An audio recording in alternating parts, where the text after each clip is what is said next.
Kita bakal ngebahas seputar salah satu jenis tortoise lagi di Up Close and Personal.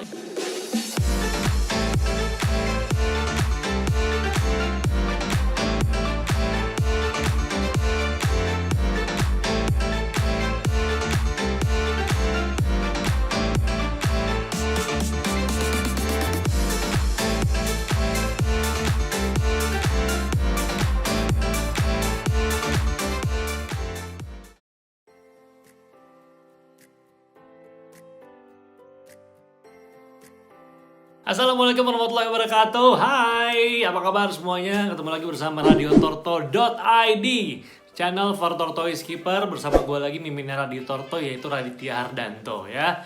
Apa kabar semuanya? Semoga semuanya sehat pas lagi nonton video ini, gue doain ya.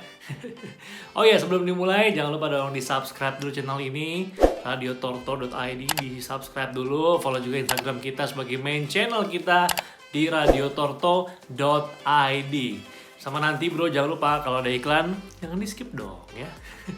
Lumayan buat beli fumak, oke? Thank you brother. Nah, di video kali ini kita bakal ngebahas seputar salah satu jenis tortoise lagi di Up Close and Personal. Ini adalah salah satu konten dimana kita ngebahas habis seputar satu jenis tortoise ya.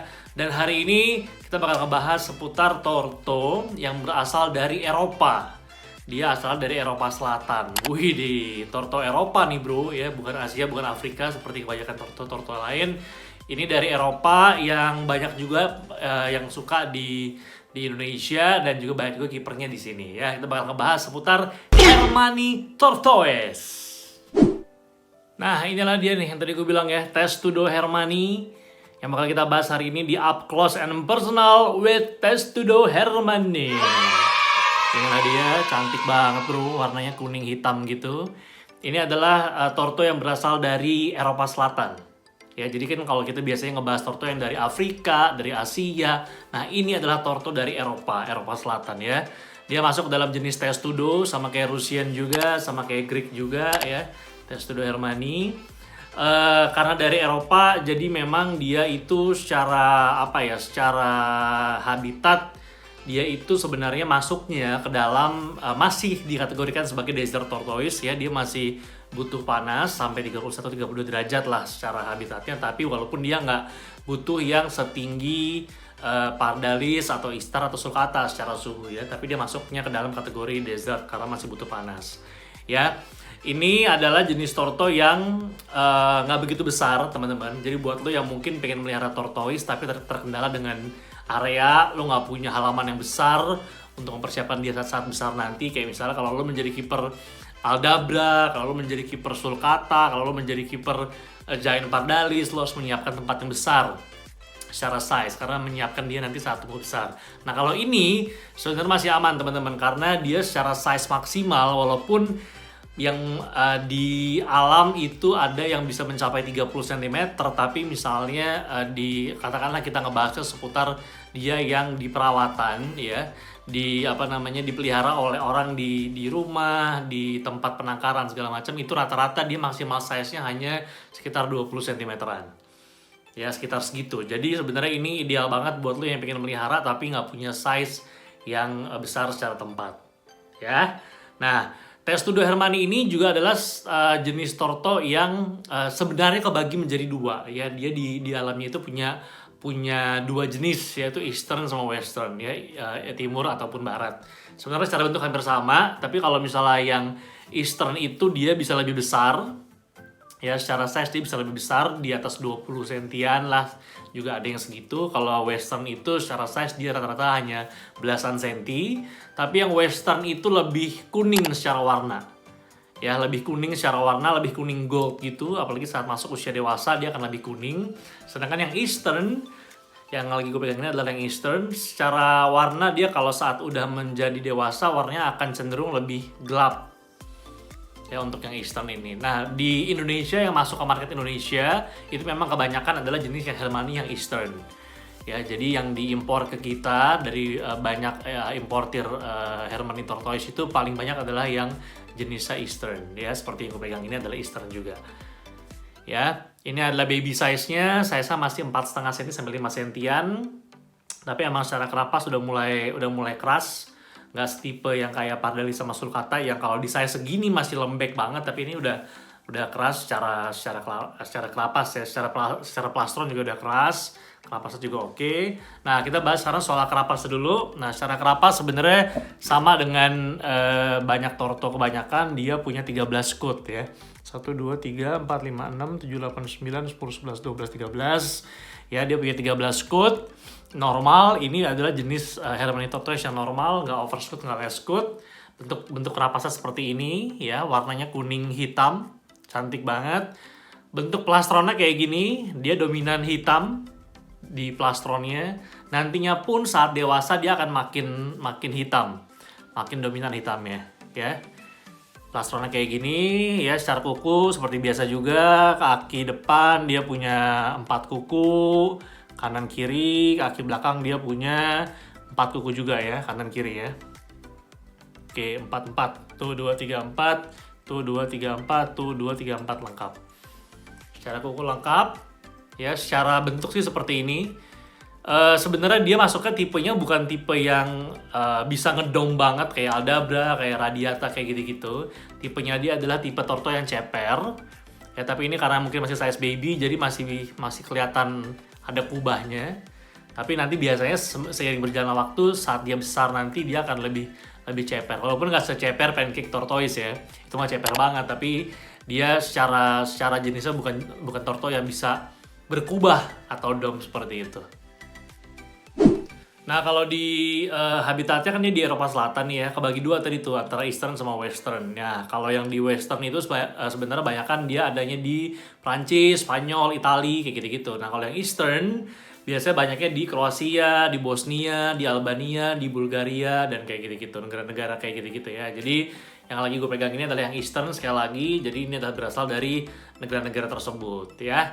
Nah, kalau secara perawatan sebenarnya Hermanni Tortoise ini jenis tortoise yang ya dibilang susah juga enggak, tapi dibilang gampang juga enggak ya, karena kalau dibilang gampang pasti kita akan compare dengan Torto jenis forest yang secara suhunya udah cocok sama suhu di Indonesia. Jadi kayak Redfoot, Cherry Head, Aldabra, Radiata, Yellowfoot itu kan jenis-jenis yang forest ya. Termasuk dua Torto lokal kita, Emi sama Forsteni. Itu secara suhu udah aman banget, jadi lu nggak usah pusing mikirin suhu. Nah, kalau Hermanni Tortoise dia masih harus perlu lampu lah di kandang karena dia secara suhu idealnya 30-31 derajat Celcius. Jadi lu masih perlu mikirin suhu juga ya, tapi nggak serepot 3 Torto lain kayak Sulcata, Istar, sama Pardalis. Jadi kalau gue bilang level kesulitannya ini nggak susah banget, tapi lumayan lah. Ya kalau buat newbie lu harus perlu riset dulu buat keep Testudo Hermanni ini. Ya, nah secara makanan sebenarnya sama kayak yang lain. Dia suka rumput-rumputan, dia suka bunga-bungaan kalau di habitatnya ya. Kalau gue sih ngasihnya seperti biasa. Kalau sayuran dia gue kasihnya fumak ya. Ini fumak sama kayak Torto semua di Radio Torto. Ini juga gue kasih pelet juga, gue kasih kembang sepatu juga. Nah, dia sebenarnya kalau secara tipe, secara karakter, Testudo Hermanni ini agresif. Ya, jadi ini karena masih baby size ya, jadi belum kemana-mana ya. Kalau udah gede pasti dia nggak mau dipegang kayak gini. Dia tipenya agresif, dia tipenya nakal, dia tipenya berani ya. Jadi dia bukan tipe yang pemalu. Kayak misalnya kalau baby kan rata-rata kayak Istar, kayak Sulcata, bahkan Aldabra baby pun hitungannya pemalu ya. Secara karakter kalau masalah masih baby. Tapi dia tipenya berani. Kalau di kandang tuh dia biasa explore kandang, dia jalan-jalan gitu ya. Dia kalaupun makan juga berani, ada orang juga nggak takutan kayak gitu-gitu. Jadi dia tipenya adalah berani. Kalau size dewasanya biasanya dia adalah tipe-tipe yang nakal. Jadi suka ngisengin Torto lain, suka gigit kakinya, suka gigit tempurungnya kayak gitu-gitu. Dia tipenya kayak gitu nih si Hermanni Tortoise ini. Ya, jadi buat lo yang suka ngelihat Torto yang jalan-jalan mulu, aktif di kandang, nggak suka diem, nggak kaburan, nah ini pilihan yang cocok sih. Hermanni Tortoise ini ya. Oke. Nah, kita sekarang bicara soal, kan dia berasal dari Eropa Selatan ya. Eropa itu kan secara iklim dia ada juga musim dingin ya. Ya kan? Nah, ini juga masih menjadi banyak perdebatan sebenarnya di antara tortoise keeper, bukan cuma di Indonesia, bahkan di dunia gitu ya. Jadi kalau misalnya kiper-kiper bule ini itu masih mentreatment Hermanninya tuh kayak di alam. Kan kalau di alam kan saat dia ketemu musim dingin, teman-teman, dia butuh hibernasi. Karena saat itu, saat musim dingin itu dia akan mengalami penurunan pada pernafasan. Jadi dia akan kurang begitu fit lah seperti musim-musim lain. Jadi dia akan mengalami kesulitan bernafas, jadi dia butuh hibernasi, dia butuh tidur panjang. Ya, jadi kalau di alamnya itu dia bisa 4 sampai 5 bulan tidur. Ya, dia akan tidur di tempatnya dia, di kandangnya dia, di suhu yang ideal buat dia karena lagi musim dingin. Saat musim dingin dia adalah tortoise yang bisa survive di suhu 5 derajat Celcius. Jadi kalau di kandangnya nih, di habitatnya nih, dia bakal mencari rumputan, mungkin masuk ke goa-goa untuk mencari yang agak hangat karena kalau misalnya keadaan ekstrim di bawah -0 juga bahaya buat dia. Ya, jadi dia idealnya di 5 derajat saat musim dingin. Nah, gimana dengan Hermione yang sudah ada di penangkaran, yang sudah diimpor ke berbagai negara dan sekarang ada di tangan gua nih di Indonesia dengan iklim yang cuma 2, kemarau sama hujan. Nah, ini juga masih dalam perdebatan sebenarnya. Kalau misalnya beberapa kiper bule di luar sana yang juga nggak ketemu musim dingin, itu mereka masih menggunakan treatment, mereka masih percaya bahwa tortoise ini butuh hibernasi. Jadi mereka masih menggunakan cara dengan nyimpen mereka di box gitu, di kontainer, dan mereka ditaruh di sebuah tempat dengan derajat itu 5 derajat. Jadi bentuknya kayak kulkas gitu, tapi di set 5 derajat, jadi nggak super dingin banget, tapi ya dingin lah 5 derajat bro. Ya, jadi ditaruh di situ, di dalam box, dia akan tidur selama 4 sampai 5 bulan. Jadi Hermione masih di treatment seperti di alam kalau kiper-kiper bule di luar sana ya. Jadi bayangin, tidurnya 4 bulan, 5 bulan bro. Jadi semi-semi antara lu mikir dia mati apa gimana nih. Tapi itu yang mereka lakukan. Kalau mereka men-treatment si Hermione ini saat musim dingin, mereka akan melakukan seperti itu. Dan berhasil, dan banyak yang berhasil soalnya. Untuk membuat dia nyaman dengan keadaan dia di habitat aslinya. Nah, tapi banyak juga yang bilang, apalagi kiper-kiper di Asia Tenggara, bahwa saat Hermione sudah diimpor ke negara lain dan mereka saat kecil babynya udah terbiasa dengan suhu di negara tempat dia berasal, dia nggak butuh hibernasi lagi. Nah, itu juga jadi bahan pertimbangan juga teman-teman ya. Jadi karena kalau buat kiper-kiper di Indo sih kebanyakan memang mereka nggak menghibernasikan si Hermione. Bukan cuma di Indo sih, kiper-kiper Thailand pun, Malaysia juga mereka jarang yang menghibernasikan Hermione karena menurut mereka saat si Hermione ini udah sampai di negara mereka dengan keadaan baby size ya, saat masih kecil seperti ini, udah sampai di negaranya, dia akan adaptasi dengan keadaan di negara tersebut. Jadi dari kecil dia udah terbiasa dengan keadaan seperti ini, dengan gak ada musim dingin, jadi dia gak perlu hibernasi lagi. Gitu, sejauh ini sih seperti itu ya. Dan untuk beberapa kiper-kiper Indo yang punya Hermione yang bisa sampai 20-an cm lebih juga, gue sempat ngobrol juga, ternyata mereka juga gak perlu hibernasi untuk membesarkan dia. Jadi terserah, ini masih di antara 2 pilihan, gue gak tahu juga mana yang benar karena butuh riset yang detail menurut gue. Tapi sejauh ini sih itu 2 fakta yang terjadi untuk Hermione tortoise ini saat ada di penangkaran.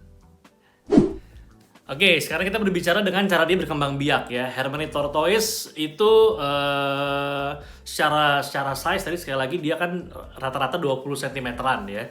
20 cm-an, terus dia secara umur sebenarnya banyak penelitian dia mengatakan bahwa dia secara umur tuh bisa sampai 30 tahunan. Secara umurnya si Hermione tortoise ini ya. Jadi dengan maksimal size yang gak begitu besar, dia sebenarnya hitungannya tipenya besarnya tuh lambat. Dia mengalami slow growth ya, karena umurnya dia lumayan panjang 30 tahunan, tapi secara size dia maksimal cuma 20 tahunan ya. Nah, usia dia siap breeding itu kebanyakan Hermione itu siap di breeding di usia 5 tahun ke atas. Ya, jadi usia 6 tahun, 7 tahun, 8 tahun dia udah mulai siap di breeding dengan size-nya udah 15 cm up. Nah, nanti ketahuan jantan betinanya gimana, sama seperti torto kebanyakan sebenarnya yang betina akan cekung di plastronnya. Ya, sorry, kok betina? Yang jantan ya. Yang jantan bakal cekung di plastronnya, kelihatan. Terbentuknya bakal kayak cekung gitu ya. Terus kalau jantan di Hermione itu dia punya ekor yang lebih besar. Ekornya besar dan lebih tebal. Ya. Kalau di yang betina enggak, ekornya kecil. gitu. Jadi jenisnya kayak gitu. Kalau di alamnya Harmony itu bertelur sepanjang tahun, dia nggak ada waktu-waktu khusus untuk bertelurnya. Dia biasa sekali bertelur itu ada 2 sampai 12 butir telur. Jadi bukan kayak sulcata yang sekali bertelur bisa 30-an butir, enggak, dia kalau sekali bertelur cuma 2 sampai 12 telur dan butuh 3 sampai 4 bulan untuk menetaskannya. Ya, kalau Harmony seperti itu. Tapi memang dia nggak ada musim kawinnya, bedanya kayak gitu kan. Kalau di sulcata kan dia punya musim kawin tuh. Ya, musim kawinnya pas lagi panas, musim hujannya pas lagi bertelur. Nah, kalau dia sebenarnya sepanjang tahun tuh dia bisa menetas walaupun cuma 2 sampai 12 butir telur pas dia menetas, dan butuh sampai 3 sampai 4 bulan untuk membuat baby Harmony ini lahir ke dunia. Ya, inilah dia Harmony Tortoise sekali lagi. Nah, kenapa di Indonesia ini bisa dibilang tortoise ini walaupun sebenarnya secara harga murah ya, nggak begitu mahal ya. Ini baby size ini rata-rata harganya kalau misalnya kita lihat dari ya setahun sampai 5 tahun terakhir lah, itu range-nya dia paling cuman di sekitar 700-an, 800-an sampai 1,2, 1,3 lah. Sempat segitu juga, tapi nggak sempat sampai kayak semahal kayak Istar yang babynya bisa sampai 3,5 juta, dan semahal kayak beberapa torto sultan lainnya lah kayak Aldabra dan Ardiata segala macam. Jadi secara harga dia masih masuk akal ya. Secara harga dia masih oke banget buat newbie. Tapi kenapa nggak semua kiper tuh menyukai Harmony Tortoise? Walaupun gue sangat sering bahas ini di Instagram juga bahwa menurut gue Torto itu bukan bagus-bagusan ya. Torto itu bukan tipe A bagus, tipe B nggak bagus, tipe C oke, tipe D nggak oke, enggak. Torto itu soal selera teman-teman. Jadi kalau misalnya lo suka Harmony Tortoise, lo tahu gimana caranya membuat dia hidup dengan nyaman, lo tahu gimana care seat-nya, ya beli aja. Karena ini soal selera sebenarnya. Tapi kalau kita bicara soal kenapa Harmony itu nggak sebanyak itu kipernya di Indonesia, ini ada beberapa faktor sebenarnya ya. Karena yang pertama bisa dibilang orang Indonesia itu suka dengan jenis torto yang bisa besar, yang bisa besar secara size. Jadi makanya yang populer adalah ya Aldabra, ya sulcata, ya Pardalis kayak gitu-gitu. Jadi torto yang bisa besar secara size. Yang pertama itu. Yang kedua, jujur memang kalau secara corak ya, kalau kita bandingin sama torto kayak yang punya star di kerapasnya yang cantik-cantik ya, kayak Radiata, kayak Istar, kayak Burmese dan lain-lain, itu kan dia punya corak yang bagus, jadi menarik lah. Jadi buat kiper tuh suka kalau ngelihat dia, ya kan? Jadi faktor kalau di Harmony juga dia nggak mempunyai corak yang bagus di kerapasnya, hanya seperti ini aja. Apalagi kalau misalnya udah size besar lebih gelap secara warna, dan secara kubah juga dia nggak bisa dome kayak kubah gini. Secara kerapasnya dia nggak bisa bulat ke atas. Itu juga jadi faktor yang membuat Harmony Tortoise itu nggak begitu banyak diminati di Indonesia ya, karena ya secara bentuk kurang cantik lah menurut beberapa kiper-kiper di sini. Nggak ada warna yang bagus sama nggak bisa berbentuk bulat di kerapasnya. Itu walaupun sekali lagi kembali ke awal gue bilang kalau torto tuh nggak ada yang jelek, nggak ada yang bagus. Kalau menurut gue semua kembali ke selera. Ada nggak kiper yang suka banget sama Harmony? Wow, banyak banget. Karena menurut mereka torto itu sangat unik dibanding yang lain. Karena dia torto yang sangat berani. Jadi sangat berani, sangat nakal, sangat bandel. Jadi buat lo yang pengen melihara torto bandel, Harmony sih pilihannya. Ya, ini torto oke banget. Dan secara harga juga oke. Jadi lo mungkin sekali beli, lo bisa beli nggak cuma satu, lo bisa beli 2-3 di kandangnya biar dia bisa punya teman di kandang, dan lo bisa melihat pertumbuhan dia sampai besar nanti. Gitu. Jadi ini buat orang-orang yang mau belajar nge-keep torto, walaupun ini bukan torto dengan tingkat kesulitan yang rendah banget, enggak, menurut gue sedang lah kalau untuk melihara dia, tapi secara harga oke. Jadi lu nggak akan shock dengan harga yang puluhan juta, belasan juta, enggak, cukup bahkan kalau sekarang ini range-nya di bawah 1 juta. Kalau di tahun 2020 ini ya, range-nya di bawah 1 juta. Jadi ini torto yang oke sih buat lu pilih untuk dipelihara. Ya, nggak ribet juga. Ya, ya kalau lu bisa mastiin suhu aman sebenarnya sih insya Allah nggak apa-apa sih. Ya, karena pertumbuhan dia agak lambat, jadi lo nggak perlu size yang gede-gede banget juga secara area yang tadi sempat gue bahas di awal ya. Nah terus Testudo Harmony apakah jenis penyakit yang paling sering menyerang mereka? Kita ngebahas soal penyakit sekarang ya. Seperti kebanyakan torto desert yang butuh panas, memang dia kecenderungannya bisa menghasilkan urates atau urates ya, seperti sulcata, seperti istar, seperti beberapa pardalis juga. Walaupun jenis testudo ini secara uratesnya, secara uratesnya nggak sebanyak sulcata.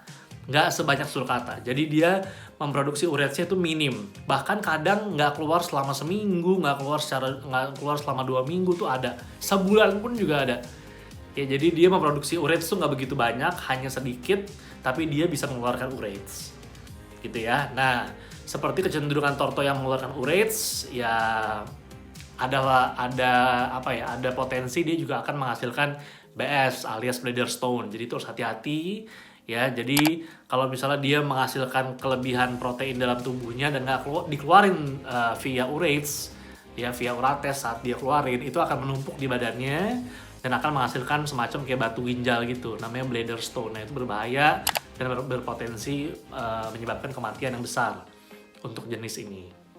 Ya, jadi sering-sering rendam, jemur untuk membantu pencernaannya dia, kasih buah juga seminggu sekali biar dia bisa mengeluarkan urates dari badannya. Jadi aman dari bladder stone ya. Tapi saran gue buat lu kiper-kiper torto yang bisa mengeluarkan urates, yang bisa menghasilkan bladder stone ya, sulcata, istar, ya pardalis juga bisa termasuk walaupun nggak semuanya, dan beberapa jenis testudo itu saran gue memang lu harus kontrol ke vet, ke dokter hewan untuk memastikan bahwa di torto lu tuh ada BS atau enggak. Nggak usah sering-sering sih, kayak 6 bulan sekali menurut gue oke lah. Ya, untuk memastikan bahwa apakah lu ada bladder stone dalam tortonya. Kalaupun nantinya ada, jadi lu akan tahu gimana cara penanggulangan dari dokter.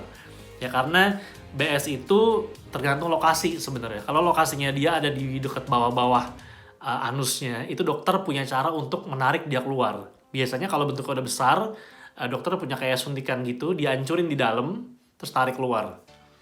Ya, jadi dia punya suntikan buat menghancurkan si BS. Jadi BS-nya di dalam tubuhnya itu hancur, ditarik keluar sama dokternya. Tapi kalau letak BS-nya ada di tengah, nah ini agak PR sebenarnya. Agak PR ya. Caranya adalah membuat BS-nya ini untuk menuju ke bawah, turun ke bawah ya, atau mau nggak mau akhirnya operasi plastron untuk mengambil BS yang ada di tengah. Itu serem kan? Serem sih sebenarnya, tapi jangan karena itu membuat tuh jadi nggak pengen melihara torto yang menghasilkan urates, karena ya urates itu bisa dicegah kok dengan lo memberikan makan yang baik, dengan lo rajin jemur rendam mereka, kandungan nutrisinya baik. Lo jangan pelit-pelit buat kontrol dia ke vet biar memastikan dia nggak punya bladder stone. Ya, jadi gue sih merekomendasikan ini buat lo, Testudo hermanni, sebagai salah satu torto yang layak di keep karena ini unik dan ini adalah torto dari Eropa. Sekali lagi, kalau lo lihat kiper-kiper luar itu banyak banget yang suka sama hermanni. Banyak banget, jauh lebih banyak daripada kiper-kiper di Indonesia. Ya, kalau di luar tuh ini jadi primadona nih, tapi di sini memang kurang. Gue terakhir ke Korea Selatan, orang pada suka hermanni. Di toko store-nya juga banyak yang jual hermanni. Pas gue ke Singapura juga hermanni juga jadi salah satu torto yang ada di situ juga. Jadi emang menarik sih. Dia nguap ngantuk. Ya, silakan dicari di seller-seller yang biasa agan beli ya. Ini banyak yang masih jual hermanni tortoise, lagi stoknya lagi ada di sini dan mumpung lagi murah, harganya under 1 juta, jadi silakan diborong ya. Ya, berhubung tadi dia udah ngantuk nih, pas tadi terakhir kita videoin dia udah mulai ngantuk, jadi ini kayaknya kita harus udahin dulu untuk video kali ini. Up close and personal with hermanni tortoise. Semoga buat lo yang lagi mencari referensi, mau cari atau mau pelihara jenis torto apa, ini bisa jadi pilihan ya. Hermanni tortoise, torto dari Eropa Selatan. Oke, kalau gitu thank you buat yang sudah nonton video ini dari mulai awal sampai dengan selesai.